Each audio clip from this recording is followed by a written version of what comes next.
Hello, everybody. I'm Overhaul, and today we will be reviewing Fire Force Chapter 248. Now, the usual disclaimer at the beginning of the videos. I am not a kid-specific channel. Although the topics I discuss might look like they're for kids, it's very likely I would either start using words that are not for kids, describing stuff that are not for kids, or just in general start talking about things that are not for kids.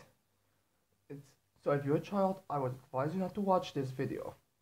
As for everybody else, let's continue.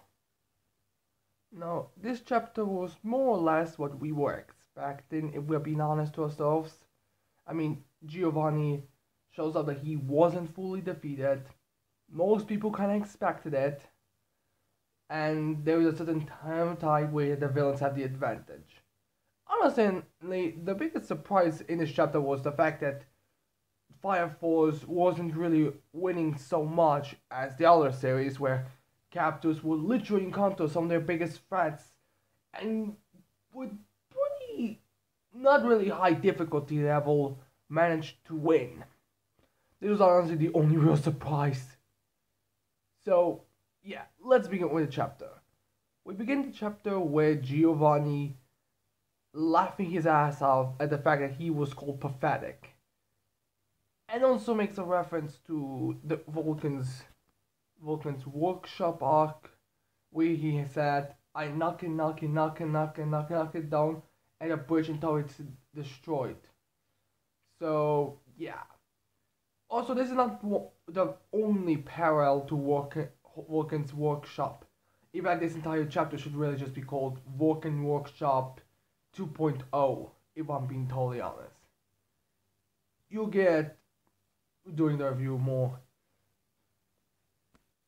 Now, we have the reveal that Giovanni actually doesn't use magnetism to control the bugs.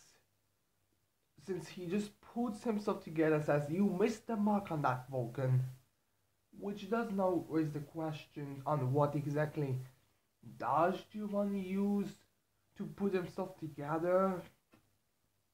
I mean, if it's not magnetism that controls all those bugs and puts them together, then what does? Now, I've heard some of the people speculate it might be something like what insects have, where they have like this queen who's in charge, and the bugs just fall automatically. So there is some speculation if maybe Giovanni has like the queen infernal bug in the mask, or maybe he or something.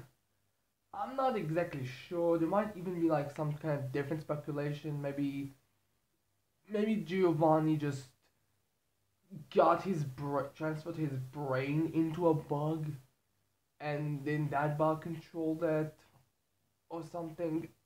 It's hard to really know right now. I feel like we are going to get the reveal, since Lake at the end of the chapter pretty much says that he will figure this out. The question now is what?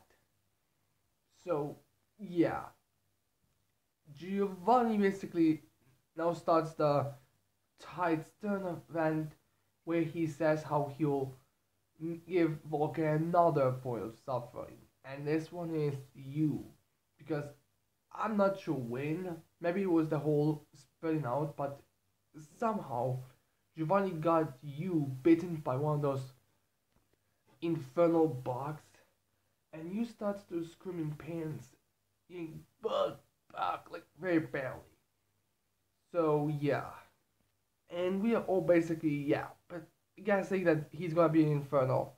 We don't actually immediately get you transform into Inferno. We actually cut into what's happening outside with you screaming and cut and then screaming so loudly that everyone outside can hear them. But and also some people are also saying that it kind of feels weird that you was the one who got turned to Inferno, the first casualty, since we don't really know that much about him, since he barely appeared. And you know how it, and also the why was even brought. Like Lisa at least has the Inferno ability. Like why was you brought? No, the reason why you was brought was again to parallel Volcan's workshop arc. And although you may not feel anything, I don't feel like anyone was really finding you all that annoying in terms of characters. I mean, people may not care about it. That and all of the characters I that are currently in this arc fighting the white guy, I would definitely say you is the one that the least people care about. Like, if you had to put people you would not mind if they die, you would unfortunately be like on the top of that list.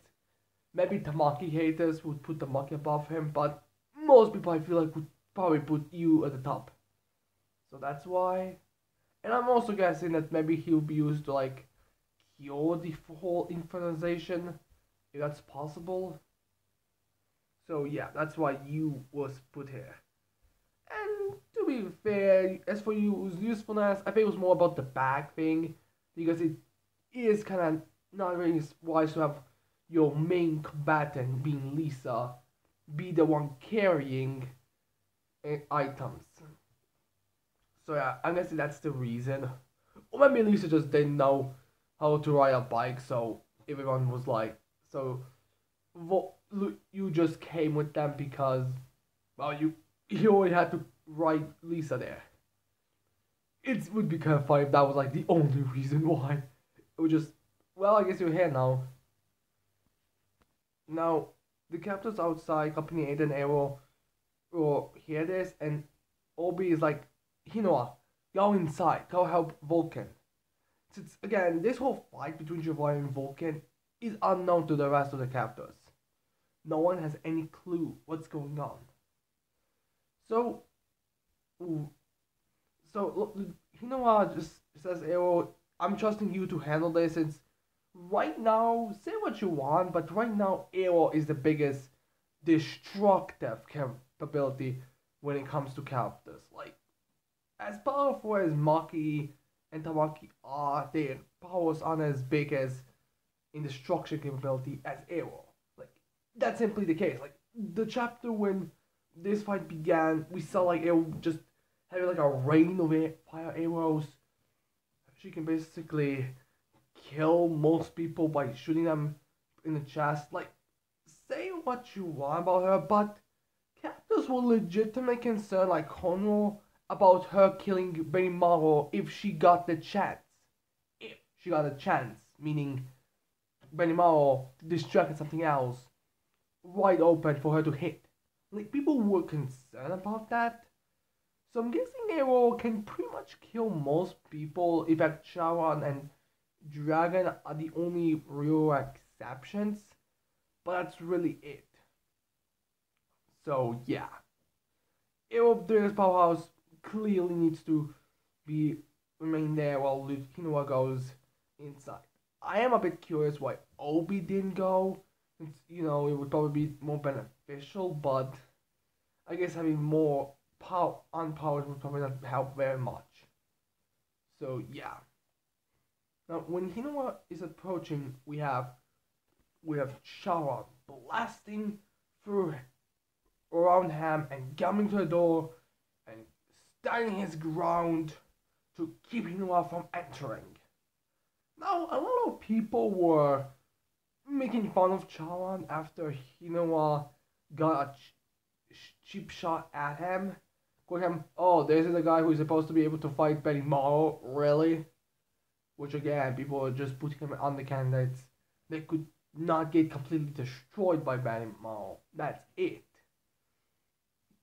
But yeah, we have Charon stand there and Hinoa takes out these new, I guess, shotgun or shotgun shells. I'm not exactly sure. This new equipment he got while they were getting equipment from Hajima. I'm not sure when. Maybe they stole some. Maybe they already had it in product, and they just simply never used it beforehand. Maybe Hibana pulled some strings to get some, and claim it was for her soldiers. Who knows exactly? But Benmar got his new shotgun cells, and these are supposed to be way more powerful. Like, the limit on the previous ones was, I believe, one-shotting a barrel. I'm not sure if exactly what they mean by barrel. I'm going to assume those barrels we have that are filled with gas, but there might be something else I'm forgetting. I mean, I'm thinking with now those things are, now the vehicles are called matchboxes, so you can't do one of those. But yeah, but these are supposed to be way stronger. So Hinwa is now using those to fire at Charon, and Charon takes them straight on.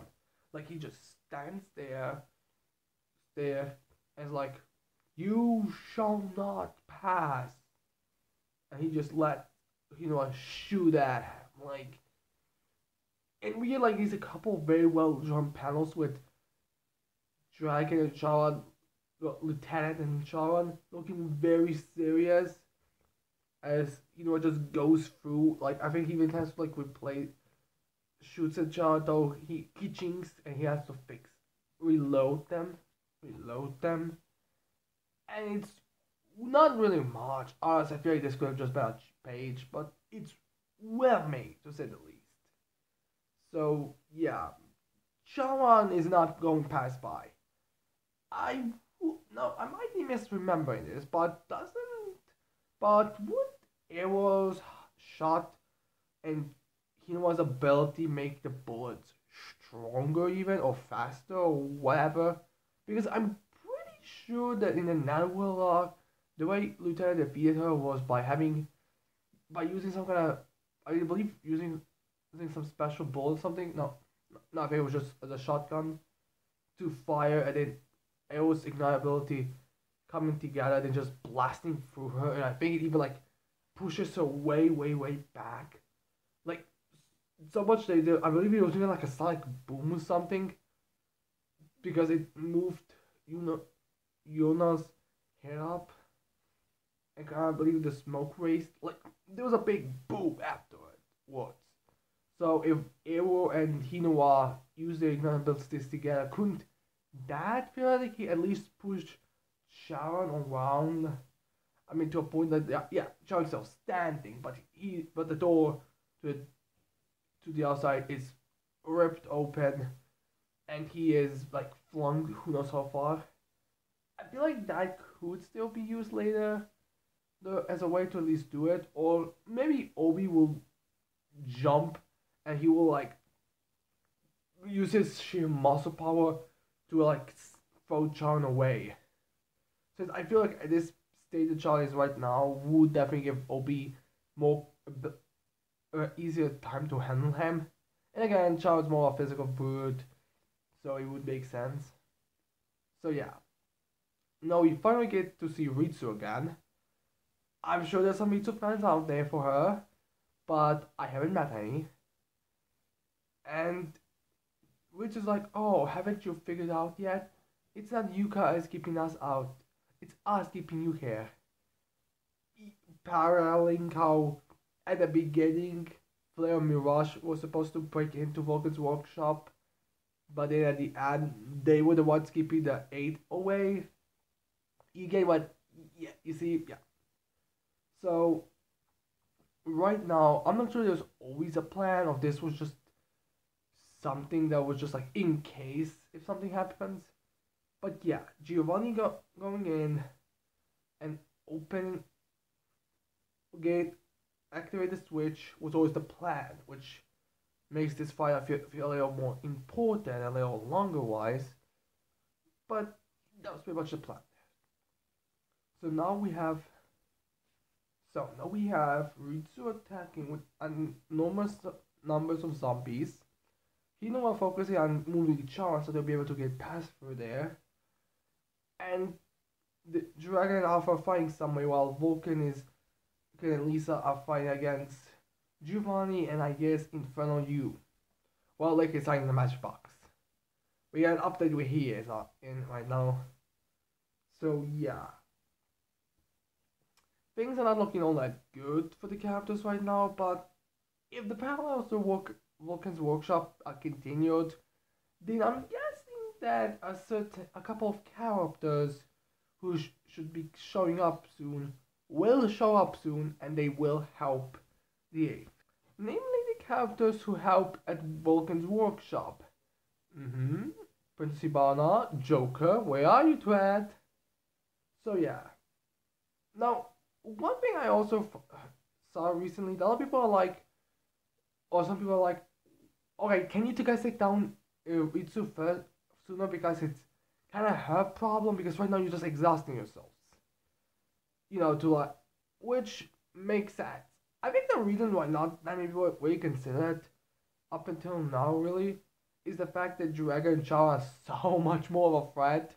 Like I can realistically see Arrow being like, yeah, I and Ritsu are basically like damsels in distress when it comes to like fights against Dragon and Chara, but our abilities are very dangerous when we get the chance of using them to its fullest potential, or when we can use them how our abilities are best at usage. So yeah, I'm guessing we are gonna. I'm guessing the characters are gonna soon gonna figure this out. Maybe not right away. Maybe like someone is gonna be alright. We have to figure how to defeat them. What do we do now? And honestly, I feel like Arrow could have be used in major ways here, either as a power up for Lieutenant Tinova's bullet, or as the one that gives away some kind of trick to Ritsu. I don't believe any of that characters actually encounter Ritsu all that much. I think they only saw like twice. So yeah. Needless to say, things are not looking good for the heroes. And now we cut back into the Amaterasu and we see Yu's transformation, which is not really anything all that unique with Spasher. It's like he's a demon or something. He's just Yu that has a more like infernal like body. In fact, it's not even like real like monsters. It's just Yu, Company 8 uniform, his face matching the color scheme for these infernals. Like he's not that all that infernalized, honestly. No, Lisa recently is a concern about Yu since Yu is just a kid. If we're being honest with ourselves, he's not even like he's not even a teenager. I believe he's like somewhere in 12, 10 years old. I mean, he was there to be a tough kid, and he did survive the first attack from Giovanni, but again, he's just a kid. This is an infernalization which automatically kills anyone. So Lisa is concerned about him, obviously. Now, Volcan, he is also very concerned, obviously, about it, but he's like, alright, panicking, screaming, and doing who knows what against Giovanni will not help. We have to do some. I have to do something different. Alright, what can we do? Alright, let's just Licht. He might have planned something. And although Licht doesn't know exactly what's going on, or how he's going to help, so he just says that he will figure it out. Now, since Yu is I would say a pretty major character in Vulcan's storyline in terms of like he is viewed, he's kind of like the son for Lisa and Vulcan. I'm guessing that there'll be some kind of like a way to bring him back, or maybe he'll just die. Like that would be pretty tragic if you think about it. Like this is a kid, but who knows really. Now, the next chapter starts with something about the spear. I can't exactly remember, but I do know the spear is in it. So I can imagine things get even worse and worse for the heroes. Like maybe you just start attacking them and they don't want to completely destroy him since at that point it's completely over. Or maybe Giovanni like gives him kind of a plot twist about Amaterasu's and how it functions. Like there's some various online where it's real like every soul that dies by infernalization and you put it away and you make that prayer, it's actually like saying it to a door to like power Amaterasu or just to do some kind of sadistic thing to it that makes it stronger. So it's possible that's going to be revealed in the next chapter. But yeah, needless to say, things are bad, and although I feel like things are gonna get better once everyone else shows up, things can always get worse. I mean, after all, the Specialist Cataclysm Force has yet to really appear, and we know at least one of their members has gravity powers, and who knows what he'll do. Namely, what he'll do to Arrow once he sees her. And Arrow's right now one of the more needed characters. So, yeah, things are not looking good, is basically the moral of this chapter. I mean, I was thinking about throwing this chapter some kind of like Paris to Lucas workshop, but I've been calling things can still get way worse. So anyways, I hope you like this review. I hope you're gonna leave a like and subscribe to this channel for more videos in the future. And with that said, I cannot wait to see all you next time. Bye.